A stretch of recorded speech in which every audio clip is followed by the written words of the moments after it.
Welcome to Friday Drop-In Mentoring from SCORE today.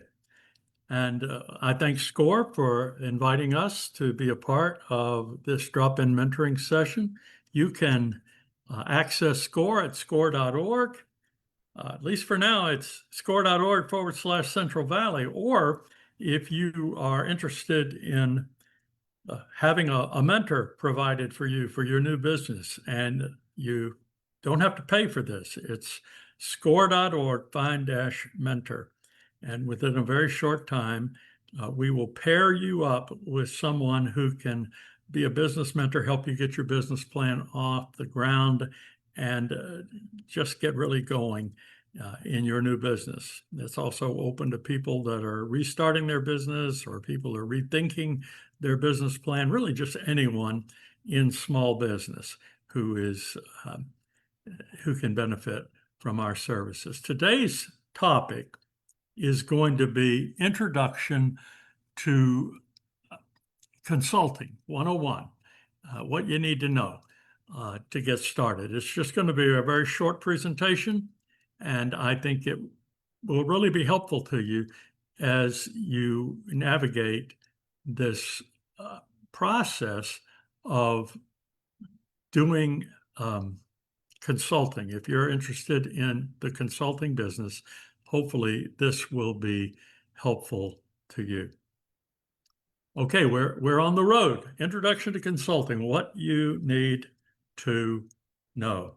Some of you are doing consulting because you are considering consulting because you have developed expertise over time in business or in industry. Maybe you're an engineer or an architect. Maybe you are an educator, but your goal is to help other individuals and other companies solve their problems and take the next step. I want to say up front that there is consulting, there is mentoring, and there is coaching. And they have nuances that make them each different from the other. In coaching, we help you work through things you already know a lot about. We ask you questions, we help you clarify your thinking. In mentoring, we do all of that, but we may introduce information that we have. We give a lot of advice. In consulting, you may do all of those things, but also you will offer more in-depth expertise, and sometimes you will be doing jobs for people. They will be outsourcing some of their functions to you. That will become clearer as you go along, and we can answer questions about that at the end if you have them. All right, the next step is we're going to talk about what is consulting. And I just broached that, but it is providing expert advice to organizations or individuals. You are an expert. A coach may not be an expert in what you need to know, but they can help you clarify what you know and help you with process. So can a mentor. But when you're a consultant, you are an expert in the field that you are consulting in. And so you have a lot of details about that particular business. You're not coming in as a generalist, but you're coming in as a strategist, and you're doing some real problem solving, strategy, and execution. And you may be doing that in IT, which is technology, or in HR, which is human relations. Maybe it's in marketing, maybe it's financial, maybe it's nonprofit, maybe it's engineering, maybe it's medicine. We could sit here all day and talk about the various fields where a person might be consulting and helping other people solve their problems and get off the ground. But those are basic categories, and we're not going too much in depth today. This is Introduction 101, what you need to know. Why do organizations hire consultants? Well, in the first place, they may need your expertise in a specialized way.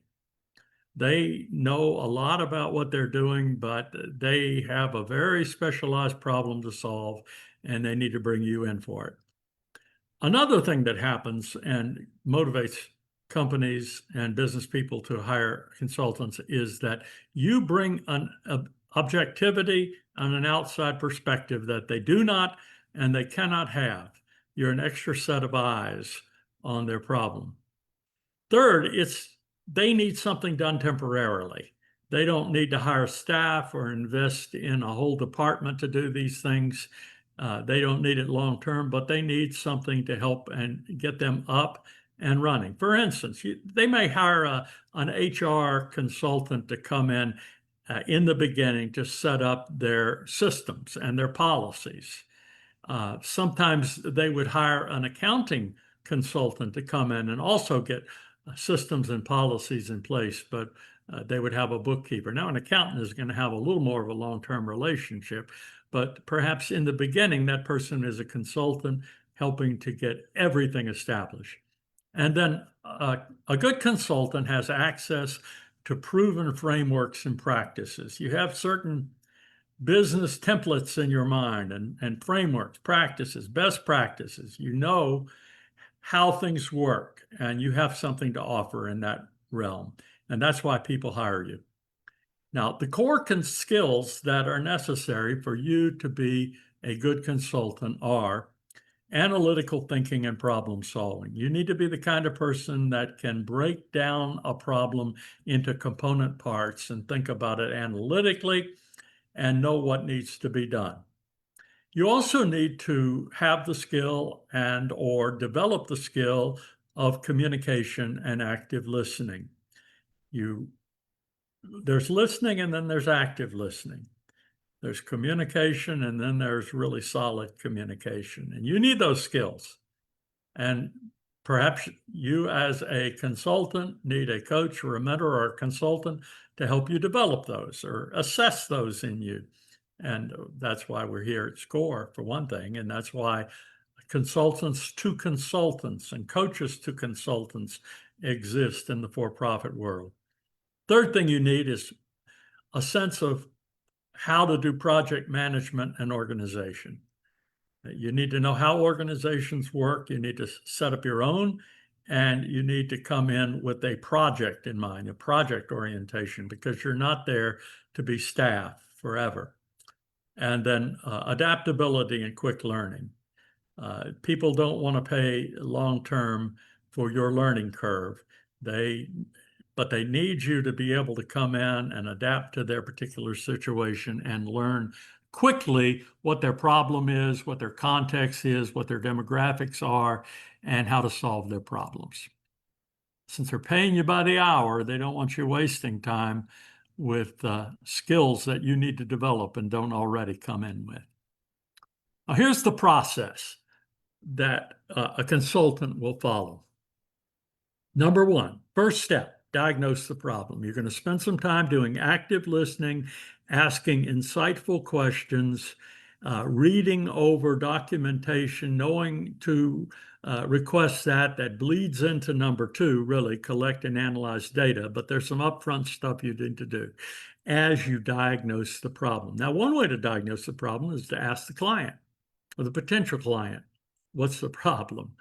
Now, there are ways to do that. You may be doing that in an initial unpaid discovery session, but you don't want that to last forever. And then you move into collecting and analyzing the data, and then developing your recommendations.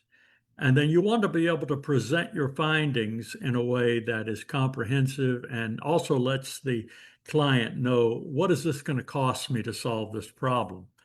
And then implement your support. And those are the 5 stages of the consulting process. What are the benefits and challenges? Well, if you're thinking about becoming a consultant, you have the opportunity for variety, a high learning curve. You're going to be exposed to some great leaders. And then the challenges are you're working under deadlines. There may be some travel demands, maybe fewer travel demands in this age where we're all moving to doing business, having meetings online, but it's very likely you're going to need to be on site, if not just to get the feel of things and to meet a lot of people. And there are client expectations. So here's some tips for you if you are an aspiring consultant. Build expertise in a niche. Focus on some things, one thing or two things or three things that you know and do very well. Develop a strong personal network, because you're going to encounter some issues where you're going to need advice. And so a good consultant has consultants. A good consultant has mentors and coaches and referral partners. Next thing is market yourself. You're going to need to develop a personal brand. That one of the things your mentor and coach can do with you and for you is help you think through what your brand is and how to market yourself. I do that with a lot of coaches and mentors and consultants. And then stay current on industry trends. It's not helpful to have a consultant who's a year behind on what's going on in the industry. And then consider some certifications. And I listed several, but that's not important. What it is what are the pertinent certifications in your field? By the way, there's some shortcuts on LinkedIn to figuring out what some of those are and what will be helpful to you. And they'll even actually give you some basic kinds of certifications by giving you tests. So here are the key takeaways from this very short webinar today. Consulting is about solving problems and creating value. It requires strong communication, analysis, and adaptability on your part. Success depends on expertise and people skills, and you need to be involved in a process of continual learning and networking fuel growth. These things, continuous learning and networking, fuel growth. They help you to grow in your capacity. You can find me at it's actually Linktree,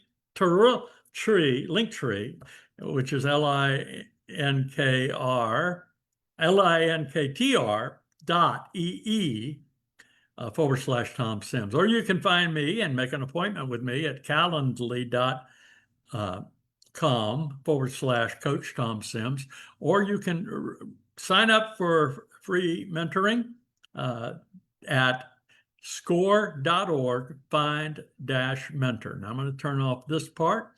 I'm going to see if we have any questions in our Zoom room, and I'm going to take a quick peek over to Facebook and see if we have any questions there. So type in your questions if you have any, and we'll try to answer those for you. Okay, I actually do not see any questions, and so we look forward to our next time together. We're here every Friday at 12 o'clock.